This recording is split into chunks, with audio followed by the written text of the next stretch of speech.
Germany का ना एक लतीफ़ा बहुत मशहूर है। कहते एक ज़माना था जब जर्मनी में बड़ी सख्त हुकूमत आ गई और उस हुकूमत का इतना डर था कि लोग उस हुकूमत के खिलाफ बात करने से डरते थे कि कहीं पकड़े ना जाए, उनके खिलाफ पता नहीं क्या कार्रवाई हो। और उस ज़माने में कम्युनिकेशन खतूत के जरिए होती थी और लोग खतूत में भी, खत में भी कुछ लिखते हुए डरते थे, यानी अच्छाइयाँ ही बयान करते थे और कुछ दूसरा लिखते हुए डरते थे कि कहीं कुछ हो ना जाए, कहीं पकड़े ना जाए। ऐसे में दो दोस्त होते हैं जो दो मुख्तलिफ शहरों में रहते हैं। अब ये दो दोस्त जो दूसरे मुख्तलिफ शहरों में रहते हैं, ये आपस में एक सीक्रेट कोड डिसाइड करते हैं जिससे वो आपस में कम्युनिकेशन कर सकेंगे, आपस में बात कर सकेंगे, जिसके जरिए वो एक दूसरे को अपना सच्चा हाल बयान कर सकेंगे। अब वो जो सीक्रेट कोड वो डिसाइड करते हैं वो कुछ इस तरह से होता है कि अगर लेटर ब्लू इंक में लिखा गया तो वो लेटर सच्चा होगा, और अगर लेटर रेड इंक से लिखा गया तो उस लेटर में लिखी हर बात झूठ होगी। अब ये उनका एक सीक्रेट कोड होता है।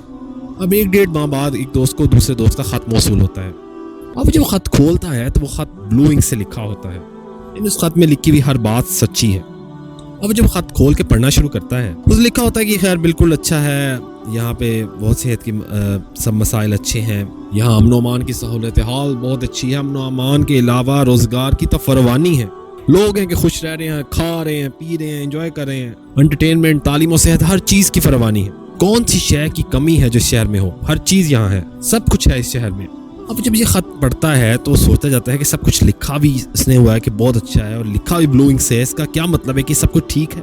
जब पढ़ते पढ़ते खत के एंड पे पहुंचता है तो एंड पर लिखा होता है यूं तो इस शहर में सब कुछ मिलता है, हर चीज की फरवानी है, पर कभी कभी महसूस होता है ना इस शहर में एक छोटी सी कमी है, और वो कमी यह है कि इस शहर में रेड इंक, लाल स्याही नहीं मिलती। तो ये था लतीफ़ा और ये थी कहानी। अगर आपको अच्छी लगी मुझे जरूर बताइएगा। अल्लाह हाफिज।